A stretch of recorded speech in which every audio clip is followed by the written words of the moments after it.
I talk about the main points, I'd like to say that the new law and regulations is not the end of it. It's the start of a journey on a totally new procurement regime. It will affect the way that government does business in the future.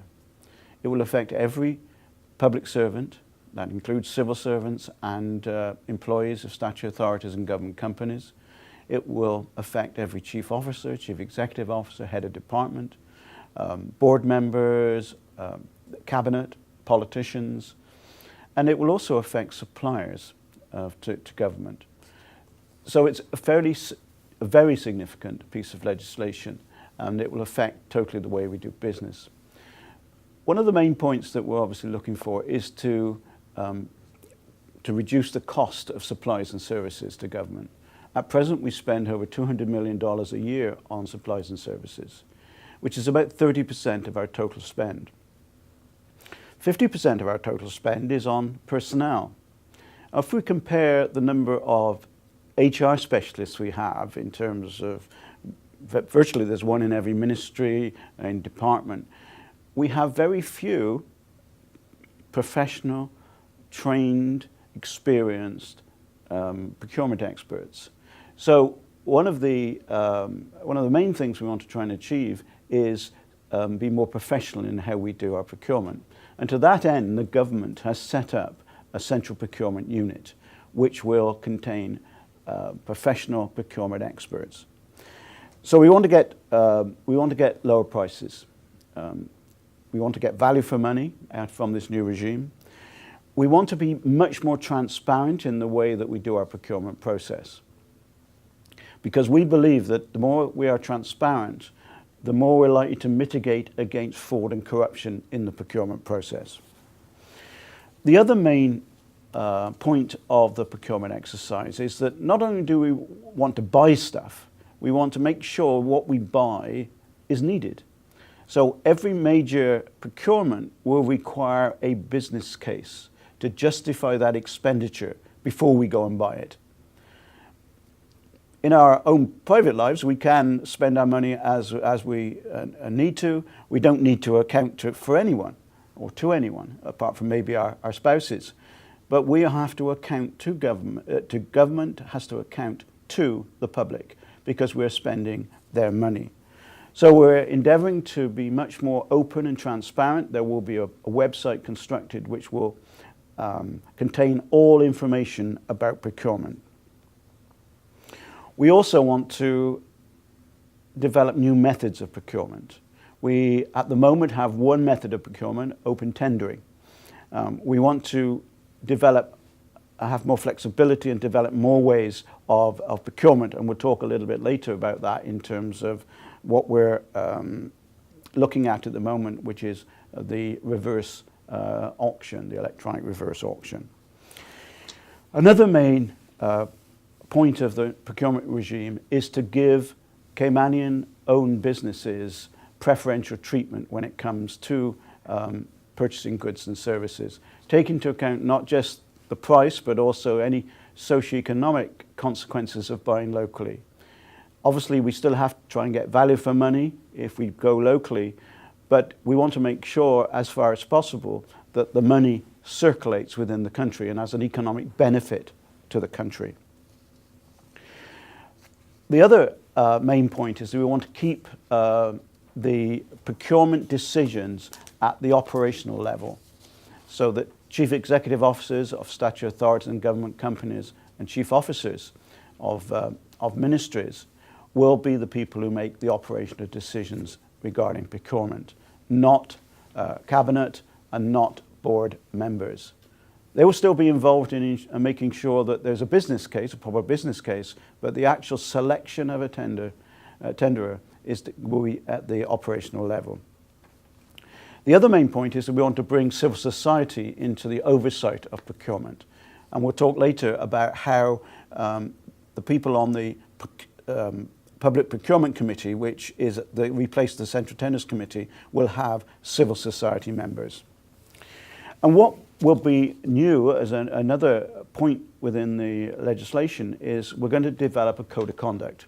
The code of conduct It will be specifically for procurement.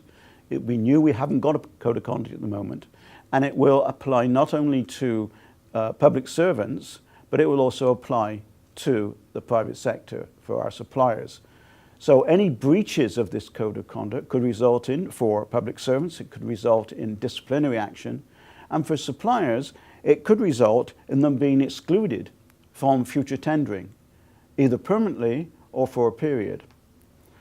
So those are the main points of the new law, regulations, and the new regime which is coming into practice probably in the new year.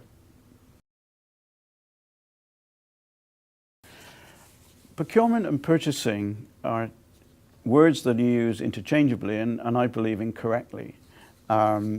Purchasing is a very routine task. It's a process of ordering goods, receiving goods, and it's really a subset of the procurement process. The procurement process is much wider. It's at the strategic level. It starts with the business case. Do we need to buy these goods? Or do we need to contract for these services? So the starting point of any procurement process is in the business case. And that's mandated in the new law.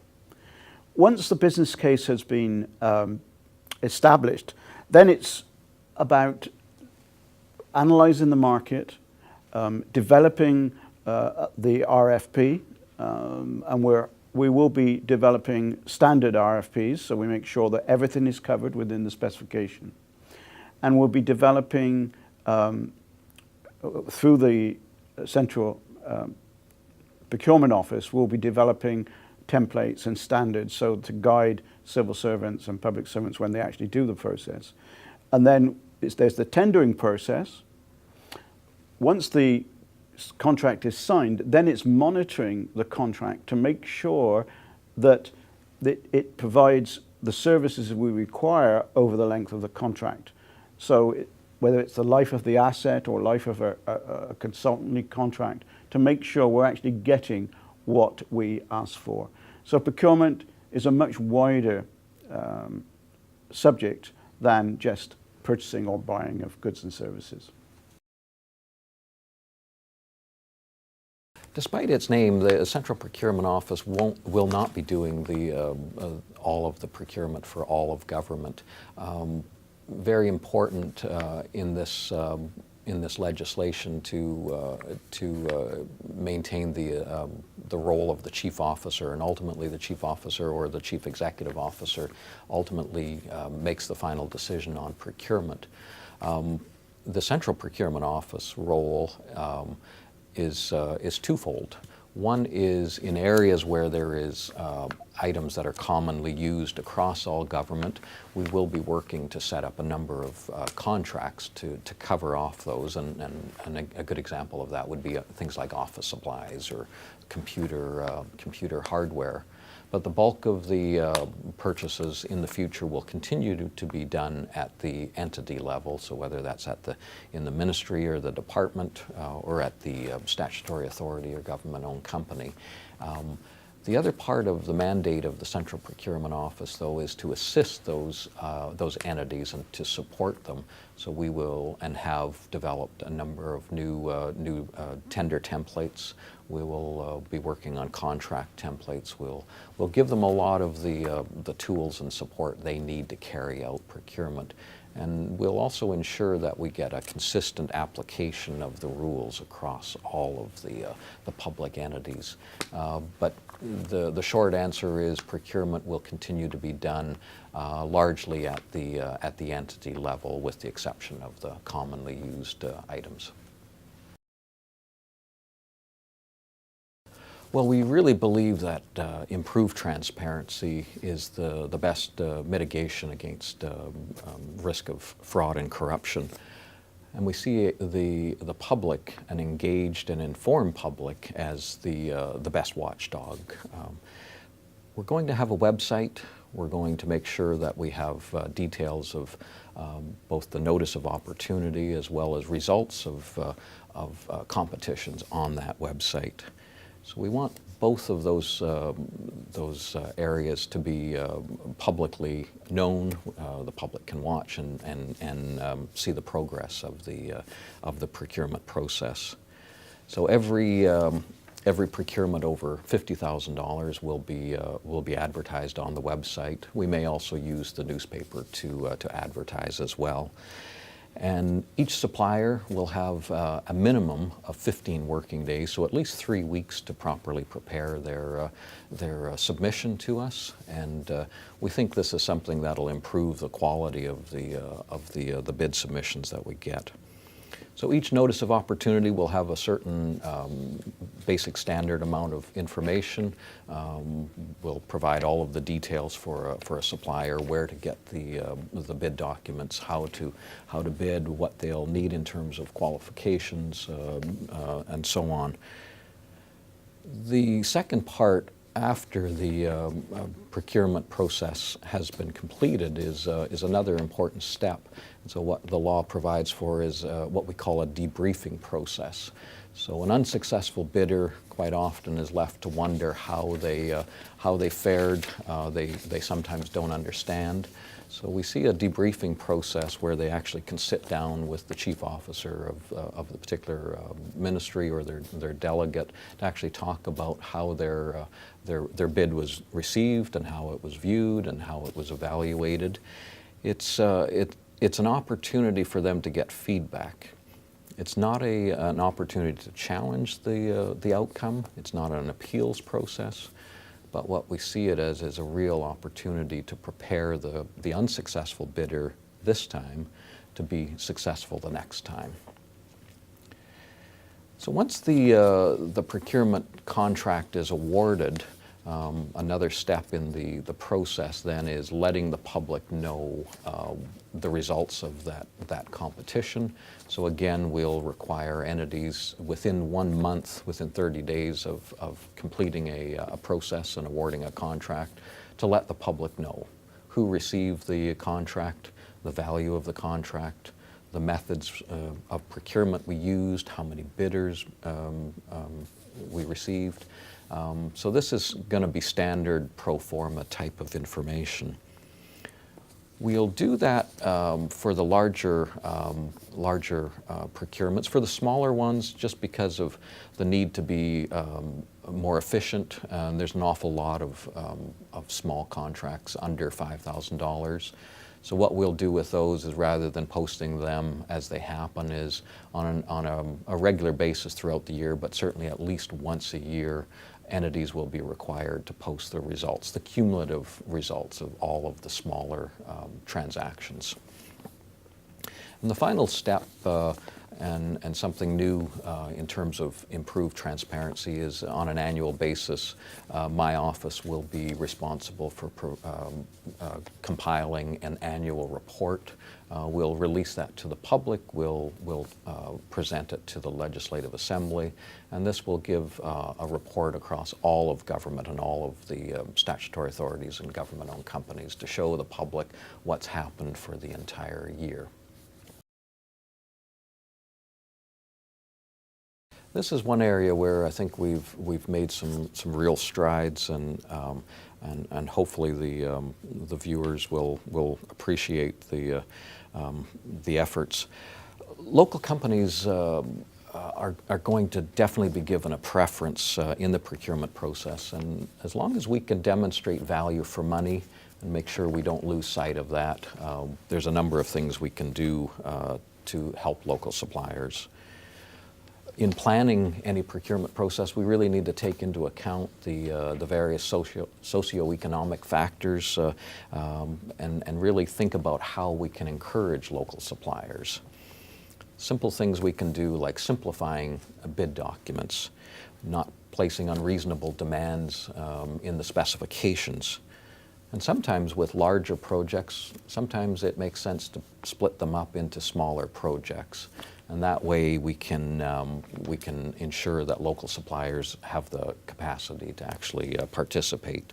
Sometimes bigger isn't always better. For the citizens and the people of Cayman, one of the things we've developed is the ability to conduct a local benefits test as part of a procurement process. So for larger projects, we'll ask the bidders to describe how they can bring benefits to the local economy, how they can benefit either Cayman suppliers or Caymanian laborers. And the information they give us will then be reviewed during the evaluation process, and we'll have specific criteria that can give credit to various undertakings. If there, and an example would be if a bidder said if we're successful on this project, we would employ 75% Caymanian labor. Great news. Now the real challenge is holding the contractor to that commitment. So what one of the techniques we've built in and will bring to bear through the law and the regulations then is taking those commitments and then moving them into the contract that will be signed. And then further to that, in order to enforce that undertaking, is we'll publish the commitments made so that everybody, including the public, know that that contractor is committed to certain conditions. And that was one of the reasons why we chose them. And again, this is an example where transparency and local business development can really come together. And we really see this as a way for the public to participate in the procurement process. And at the end of the day, we can all hold contractors accountable. So at the end of the day, we really still want to make sure we have value for money, but we can do it in a way that really still benefits the local suppliers. Well, the new law actually builds on a really strong base that is currently in place. While there isn't a specific procurement law presently, there is a number of relevant sections.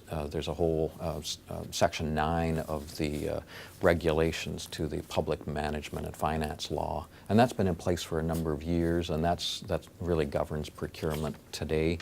Over the years, the Central Tenders Committee has also developed a number of policy and procedure manuals, and folks in our various entities look to that for guidance today. So the new law really aims to build on that. The current regime has served us well. However, the new bill allows us to build on that, and it allows us to bring to bear new advances in terms of technology, things that can help us do this process better for everyone. It also allows us to build on and leverage the central buying power of government. And certainly in terms of this initiative and this new law, it's as much about reducing the cost of government as it is about procurement governance as well. So we think this new law really just takes us to the next level, builds on the strengths. In fact, some of the elements of the current regime are kept and certainly building on the principles that have been established over a number of years, and this will really just take us to the next level into the future. The background to the new regime is started with an audit report, or two audit reports in fact, that were done in July and August of 2011. And the Auditor General was very critical of the way we did procurement. And in May 2013, the new government came into power, and following that in August 2013, we started to develop the legislation. And that obviously has taken a while, and we're now at the point where the law will be debated in the House in October 2016, and then we'll follow that by regulations. But we're not at the end of the road. There's a lot of work that has to be done by the Director of the Central Procurement Unit in establishing policies and procedures, templates, standard documentation and to train our people to make sure that the new regime will work. So it's not just about the law and regulations.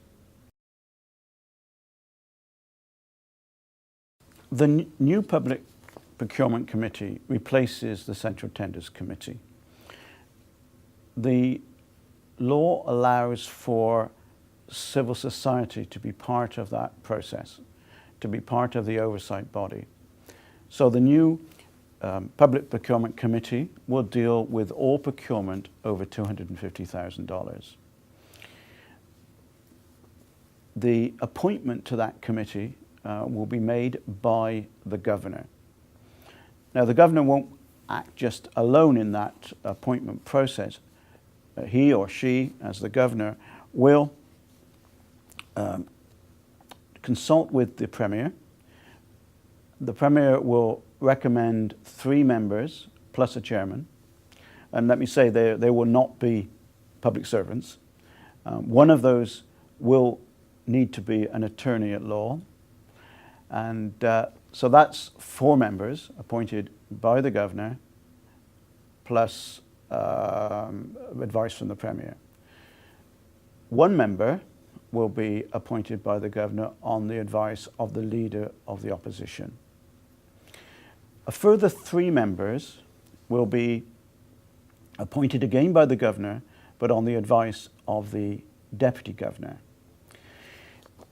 What's important in the appointment process is not who appoints necessarily, but who's appointed. And it's important that those people that are appointed have the necessary skills to be on this committee. Looking at people that have procurement expertise or legal expertise or financial expertise. Also, it's important that the people on the procurement committee do not have any conflicts of interest. And prior to the appointment being taken up by the new members of the Public Procurement Committee, they will have to declare their interests and if there are any conflicts. They have to disclose if they have any businesses or there's any conflicts for them being on that board. There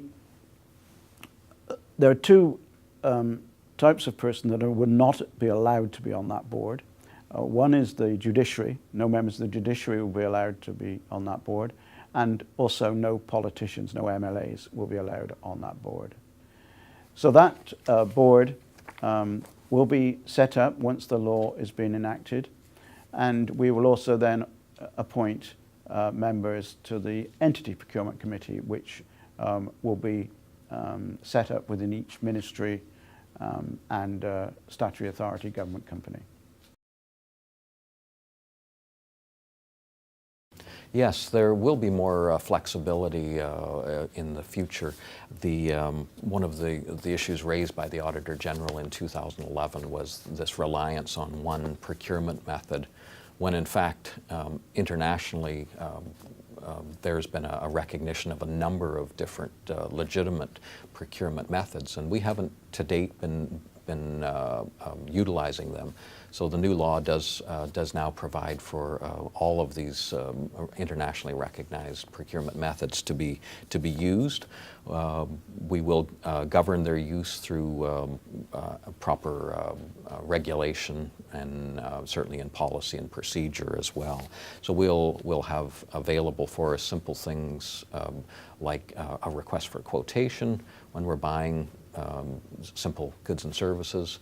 We will have something a little bit more complex for the larger projects, maybe like cruise berthing, where we can actually engage in competitive dialogue, which is another recognized method. And an interesting one we've been experimenting with of late called electronic reverse auction. An electronic reverse auction is an interesting method. It's been widely used in places like the UK and in the US in government, but it is something new, certainly in Cayman. A reverse auction essentially is an auction where the roles of the buyer and the seller are reversed.